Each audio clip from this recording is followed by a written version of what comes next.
can be found in the Blue St. Michael Hymn Book, page 528, Gift of Finest Wheat.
Complete within us, O Lord, we pray, the healing work of your mercy, and graciously perfect and sustain us, so that in all things we may please you through Christ our Lord. Amen. Please be seated.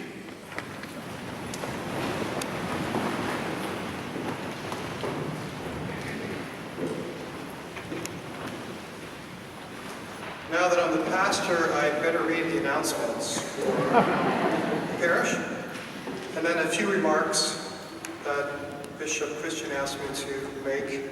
I know it's already been an hour and a half for our Mass, and we will be serving dinner for those who have tickets in 25 minutes. So Ariel, make sure that I say what I have to say quickly. Announcements for the parish. First, the John Paul II Foundation presents Together in Holiness at the September 29th conference to inspire spouses and empower parents at Immaculate Heart of Mary in Belmont.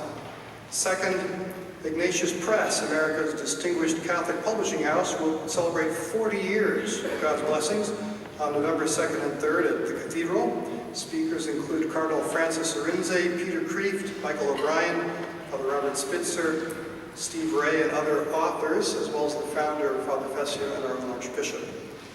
Third, all are welcome to join our young adult group in making every Thursday holy by fasting and praying for priests in the church. Young adults will gather at 6 p.m. in the church to offer vocal and silent prayer, including the Holy Rosary. This was the initiative of our young adults. Number 5, our children's PSR Catechism program begins September 8th. Our priests will be teaching all the classes this year, since we have a lot of priests. You may enroll your child in grades 1 through 8, either in the parish office or at our website.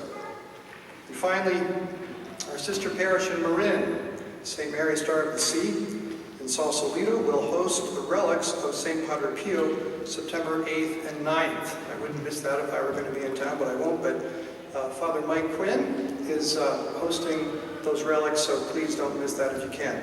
Details on all these events are in your bulletin, and so please take one, even if you're not a parishioner, you're welcome to take one as you go home. And I hope that you all got a copy of our fabulous program for tonight, which has acknowledgments that I will not go through, but you can read them on your program. So pick one of those up if you didn't. The acknowledgments are on a page with all the pretty pictures.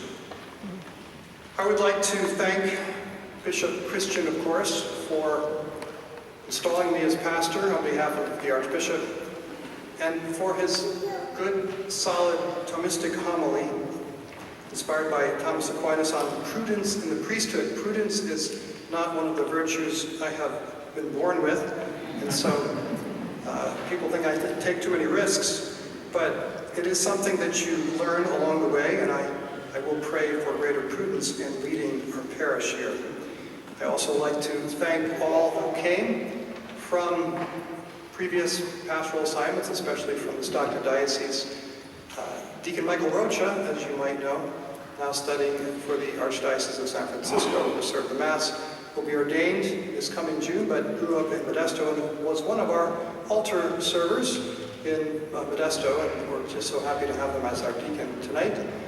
Also, we welcome our beloved former pastor, Father Brian Costello from Novato. Thank you, Father Brian, for coming by, and all the other priests and servers, and also to Father Alvin Yu for taking time out of his busy schedule to be the Master of Ceremonies.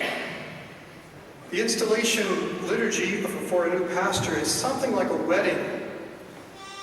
After a suitable period of betrothal, in which the priest is simply an administrator, the bishop presents the groom to his new spouse, his parish.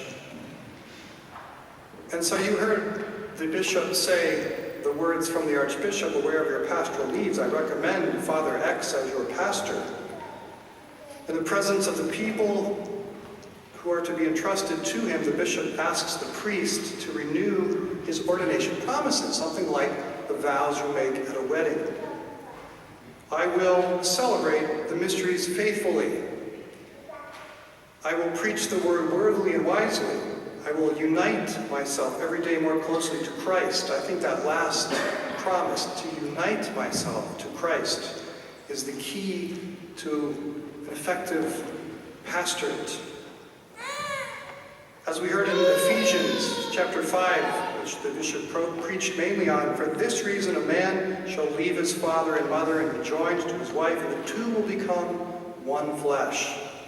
This is a great mystery, but I speak in reference to Christ and the church. We are all espoused to God, and our different vocations all manifest this most fundamental union between God and his creatures. But the priest in particular offers sacrificial love to his parish only after first receiving Christ's love and offering that love back to God. So this is a kind of a wedding day for me, and I dare say for those of you in this parish.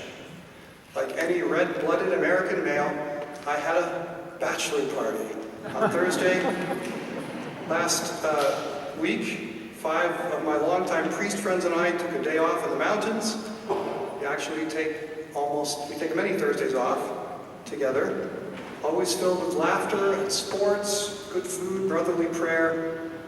Invariably, however, this month, the talk turned to the scandals and present darkness in our spouse, the church. So there we were, kind of huddled against the darkness. After talking, we prayed Vespers in Conklin. We were consoled because we are still priests, sealed by Christ himself. We are all sealed in baptism against any darkness and anything really bad. The next morning, Friday morning, one by one, according to our sleep schedules, we all made our way up to the chapel on the hill. It's Our Lady of Mount Carmel in Big Oak Flat on the way to Yosemite. So beautiful to see, one by one, the priests coming in to do their holy hour. I noticed a large cross on the wall of this plain wooden chapel.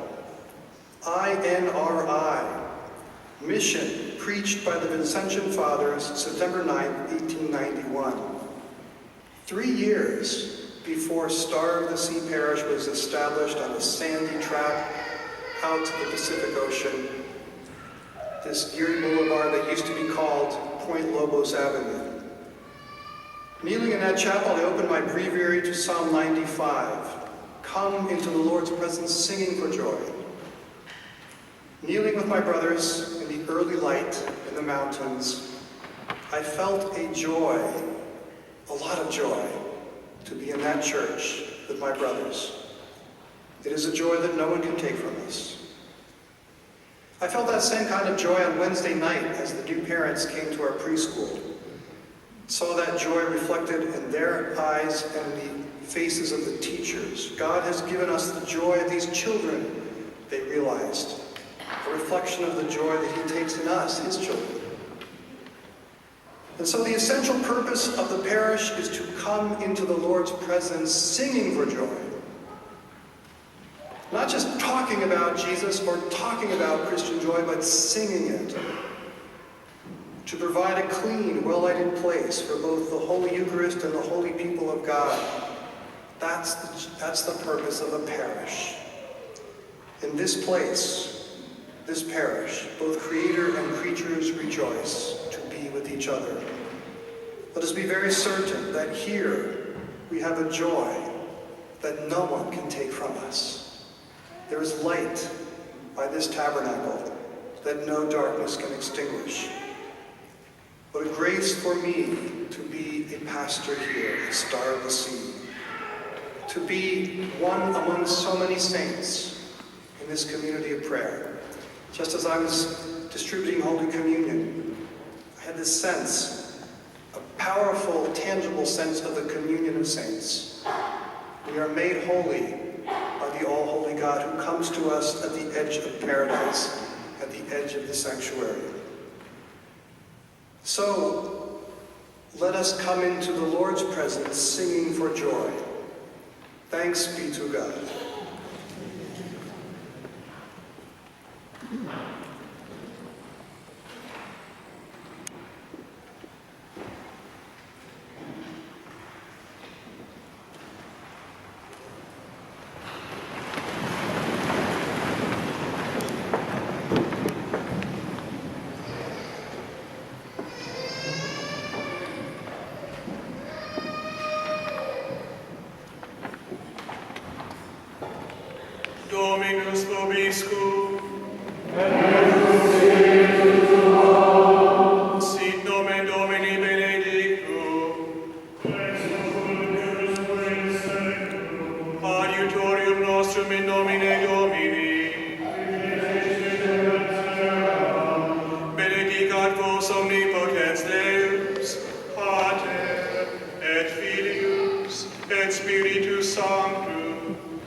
The recessional hymn is number 674, O Love of God, verses 1 and